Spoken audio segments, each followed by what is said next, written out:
The sun had not yet crested the hills of Galilee, but the estate was already humming.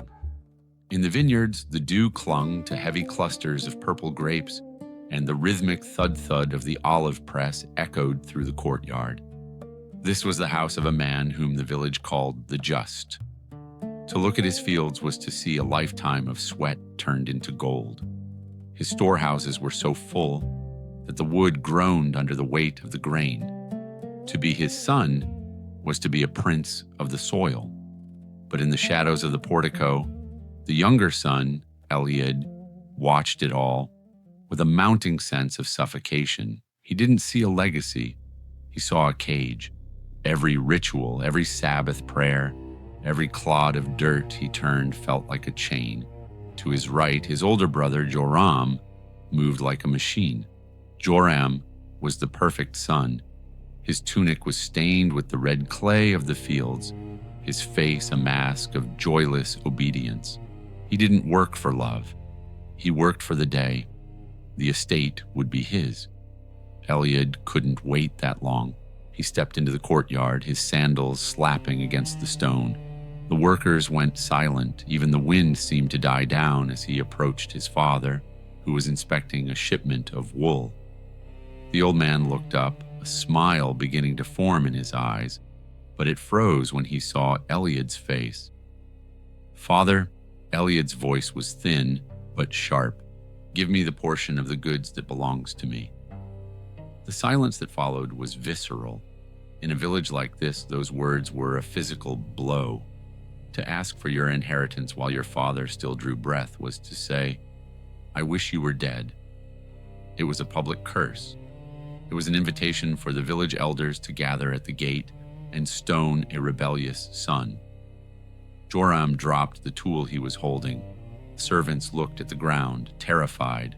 The father didn't move. His eyes searched Eliad's, looking for a joke, a fever, anything but the cold greed he found there.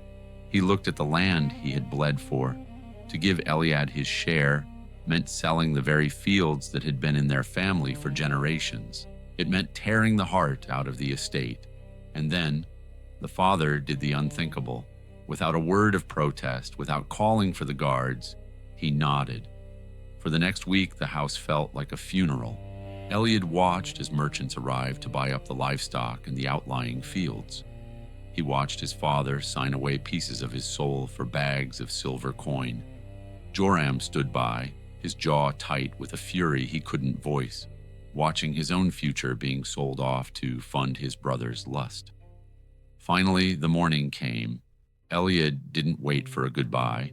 He cinched a leather bag full of silver to his waist, heavy, cold, and stolen from a living man's grave. He walked past the olive grove, past the servants who wouldn't meet his eyes, and through the stone gate.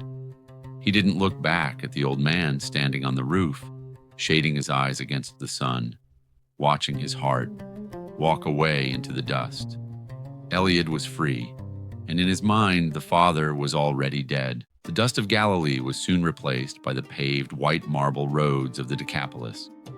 For Eliad, the air here tasted of freedom, a sharp, intoxicating contrast to the smell of sheep and old prayers he had left behind. He had entered a world of enlightenment, a Hellenistic city where the statues of Greek gods stood tall in the plazas and the theaters echoed with philosophy and drama. In this distant country, Eliad was new money. He traded his simple linen tunic for dyed silks and moved into a villa where the floors were intricate mosaics and the courtyards were cooled by fountains. At night, the city transformed into a kaleidoscope of sensory overload. He sat at low tables draped in crimson, surrounded by friends who toasted his name as long as the wine flowed. He spent his father's lifeblood on things that had no roots: exotic spices from the East, the company of women who didn't know his name, and the thrill of the gambling dens. The silver coins, each one representing a day his father had sweated in the sun, slipped through his fingers like water. He was living the modern life, a life of absolute autonomy, where the only law was his own desire, but in the shadows of the marble columns, Physics of failure was already at work. The bags of silver grew light, and the friends, who once clung to his every word, began to look past him, searching for the next traveler with a heavier purse. Then, the music stopped. It wasn't just that Eliad's money ran out, the very world around him began to wither. In the Roman world, prosperity was a fragile thing, often dictated by the whims of the Nile or the rains of the Mediterranean. A great famine swept across the province. The sky turned to a harsh, unrelenting brass, and the earth cracked like broken pottery. In the markets where Eliad once bought delicacies, there was now only the sound of desperate bartering. Because of Roman grain hoarding and the collapse of local trade, inflation skyrocketed. A single loaf of bread cost a week's wages. The rich retreated behind their gates, and the friends, who had feasted at Eliad's table, vanished into the hungry crowds. Eliad found himself in a terrifying new reality. He was a foreigner in a land that was starving. With no family to claim him and no skills to save him, he walked the streets he once owned, his silk robes now tattered and gray with road dust, begging for crumbs from men who didn't have enough to feed their own dogs. Desperation drove him to the outskirts of the city, to the estate of a Gentile citizen who looked at the starving Hebrew boy with nothing but cold utility. The only job left in a world without food was the one job no son of Israel should ever take. He was sent into the fields to feed the pigs. The transition was a visceral, sensory nightmare. The sweet incense of the city was replaced by the suffocating, acidic stench of animal waste and rotting carob pods. For a Jew, the pig was more than just an unclean animal. It was the symbol of everything pagan, everything offensive to God. To be surrounded by them was to be spiritually drowned. Eliad stood in the muck, his ribs pressing against his skin, watching the swine fight over the husks of the carob trees. The pods were bitter, woody, and barely digestible, yet his stomach roared with such a fierce hunger that he reached into the dirt to grab the scraps the pigs had missed. As he chewed on the bitter husks, the silence of the field became a mirror. He looked at his hands, the hands that should have been holding his father's tools or his father's hand, and saw them caked in the filth of a stranger's swine. He wasn't just hungry, he was erased. In this distant country, he wasn't a son, a brother, or even a person. He was just a ghost in a pig pen, waiting for the famine to finish what his pride had started. One day, Eliad sat leaned against a wooden post, his skin gray with dust and filth, watching a large sow lazily crunch through a pile of carob pods. A year ago, he would have turned his nose up at the sight.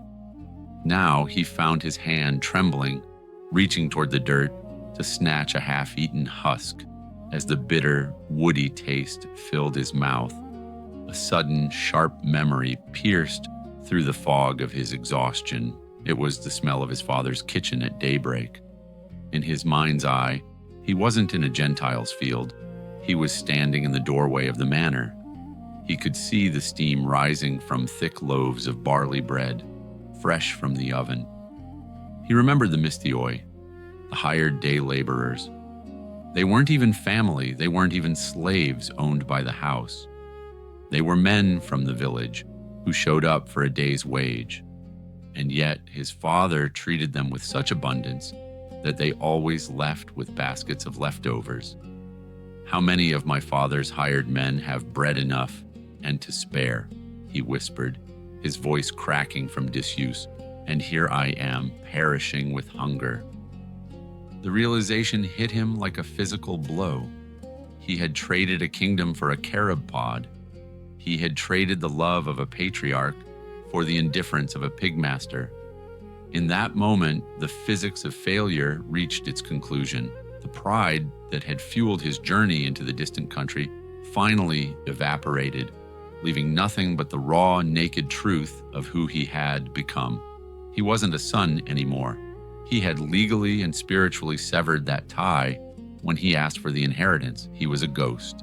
He stood up, his legs shaking, He knew he couldn't just walk back and sit at the table. He needed a plea. He needed a way to survive without claiming a right he had already thrown away. He began to pace the small, muddy enclosure, oblivious to the swine shifting around his feet. He began to rehearse. "Father," he said, trying to find the words through a throat tight with shame. "I have sinned against heaven and in your sight." He paused, shaking his head. The words felt too small for the magnitude of his betrayal. He tried again, kneeling in the dirt as if his father were standing before him. "I am no longer worthy to be called your son." That was the hardest part to say. It was the final surrender of his ego. He took a deep breath, the stench of the pigs filling his lungs, and added the final desperate request. "Make me like one of your hired servants." He wasn't asking for his bedroom back. He wasn't asking for a robe or a ring. He was asking for a job. He was asking to be the man who slept in the barn and ate the scraps just so long as those scraps came from his father's table. As the first stars appeared in the Galilean sky, Eliad stepped out of the pen. He didn't have a map and he didn't have any money left for the journey. All he had was a rehearsed speech and a flicker of hope that the man he had wished dead might still have enough mercy to let a beggar work his fields. The road back to Galilee was a blur of dust and shame. Eliad moved like a ghost, his feet swollen and bleeding, his mind repeating the same 10 words over and over. He was a walking scandal. As he neared the outskirts of his village, he pulled his tattered rags closer, trying to hide his face. He knew the law. He knew about the Kezazah ceremony, the cutting off, where the village elders would gather at the entrance of the town, break a large clay jar at the feet of a wayward son, and declare him dead to the community forever. He wasn't just afraid of his father, he was afraid of the gate. But the father had never stopped looking. Every evening for 1,000 days, the old man had climbed to the flat roof of the manor, shading his eyes against the setting sun. And that afternoon, through the haze of the heat, he saw a silhouette. It was a bent, limping figure, but the father didn't need to see the face. He knew the gait. He knew the slump of those shoulders. What happened next would have been a scandal to everyone watching. In the first century Middle East, an elderly patriarch of his standing did not run. To run meant he would have to hike up his long ceremonial robes, exposing his legs, which was considered deeply undignified and shameful for a man of his age. But the father didn't care about his dignity. He cared about his son's life. He knew that if the village elders reached Eliad first, the boy would be humiliated and cast out, so the father shamed himself. He gathered his robes in his hands and sprinted, his sandals slapped against the hard-packed earth, his breath coming in ragged gasps. He ran to take the shame of the village upon himself so that it wouldn't hit his son. Eliad saw the figure charging toward him and froze. He dropped to his knees, his forehead touching the dust. "Father," he choked out, the rehearsed speech tumbling from his lips. "I have sinned against heaven and in your sight. I am no longer worthy to be called your son." He waited for the blow. He waited for the scream of anger. Instead, he felt calloused, trembling hands pull him up. He felt his father's arms wrap around his neck, the smell of olive wood and home overwhelming the stench of the pig pen. The father didn't even let him finish the speech. He didn't want a hired servant. He wanted his child. The father turned to the servants who had chased after him, his voice booming with a joy that shook the air. He didn't tell them to wash the boy. He told them to clothe him. "Bring out the best robe and put it on him." This wasn't just a clean change of clothes. The best robe in the house belonged to the father himself. By draping his own silk robe over Eliad's filth, the father was visually declaring to the entire village, "This man is under my protection. His status is my status. His past is covered by my honor." Then came the ring. He slid a signet ring onto Eliad's finger. In that era, a signet ring was more than jewelry. It was a legal instrument. It was the family seal used to sign contracts and authorize payments. By giving him the ring, the father was handing him the keys to the kingdom. He was being fully reinstated with the power of attorney. Finally, the father shouted, "Put sandals on his feet." In a wealthy household, there was a stark visual difference between a son and a servant. Slaves and hired hands went barefoot. Only the sons of the house wore sandals. The leather straps around Eliad's ankles were the final proof. He was a son. "For this son of mine was dead," the father cried, his eyes wet with tears, "and is alive again. He was lost and is found." The transition from the reunion at the gate to the celebration in the courtyard was a whirlwind of motion. But as the music began to rise and the smell of roasted meat filled the air, the camera pulls away from the light of the torches and travels out into the darkening fields. This is where the story takes its darkest, most complex turn. While the house was exploding with joy, the older brother was finishing his final shift. The sun had disappeared and his muscles ached with a deep, bone-weary exhaustion. His hands were stained with the soil of the very land the father had almost lost. To him, the estate wasn't a place of grace. It was a ledger of accounts. Every hour he worked was a deposit. Every rule he kept was a credit. As he neared the manor, he stopped. The air didn't carry the usual evening silence of a working farm. It carried the sound of the sinfonia, the rhythmic beating of drums, and the trill of flutes. He smelled the fatted calf, a luxury reserved only for the most significant village festivals or the visit of a king. He didn't go inside. He called over one of the young servants, his voice tight. "What is this?" When the servant explained that his brother had returned and the father had killed the prize calf, the older brother didn't feel relief. He felt a cold, jagged spike of injustice. To him, this wasn't a return, it was a heist. The brother who had wished their father dead was now wearing the family's finest silk and eating the estate's finest meat. The good son stood in the dark, trembling with a fury that was years in the making. In a repeat of the afternoon's drama, the father once again did something undignified. He left his own party. In that culture, the host of a feast never leaves his guests, but the father heard that his eldest was standing at the edge of the property, refusing to enter. For the second time that day, the father stepped into the dirt to bring a son home. The confrontation that followed was a clash of two worlds. "Look," the older brother shouted, refusing even to address his father as father. "All these years I have slaved for you. I never disobeyed your orders." His words revealed his heart. He didn't see himself as a son. He saw himself as a top-tier employee.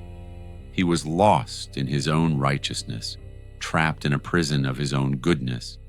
He viewed his father not as a loving parent, but as a demanding master who had failed to pay him what he was worth. "You never even gave me a young goat so I could celebrate with my friends." The father's response was a masterclass in heartbreaking grace. He didn't argue with the ledger. He didn't list the older brother's faults. He stepped closer, perhaps reaching out a hand to the son who was too angry to be touched. "My child," the father whispered, "you are always with me, and everything I have is yours." In those few words, the father exposed the older brother's tragedy. He had spent his whole life in the presence of abundance, yet he had lived like a beggar. He had been so focused on earning the estate that he forgot he already owned it.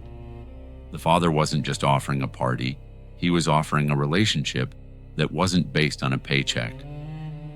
"But we had to celebrate," the father continued, his eyes glancing back toward the light of the house.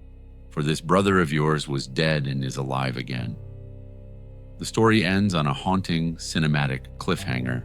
Jesus never tells us if the older brother went inside. The story of the prodigal son is the only one of Jesus' parables that doesn't have a tidy ending. We are left standing in the dark with the father and the older brother. We never find out if the brother lets go of his pride and walks into the light of the party. Why? Because you are the one who writes the ending. The father has already done his part. He has shamed himself by running. He has offered the robe, the ring, and the calf. He has stepped out of the party twice, once for the rebel and once for the legalist. The door to the feast is standing wide open and the music is playing for you. The final question is this: where do you find yourself today? Are you the son sitting in the muck of a pig pen, wondering if there's still a place for you at the table? Or are you the brother standing in the field, bitter because someone unworthy is being celebrated? The father is standing right in front of you, and his message is the same to both. Come inside. The feast is ready.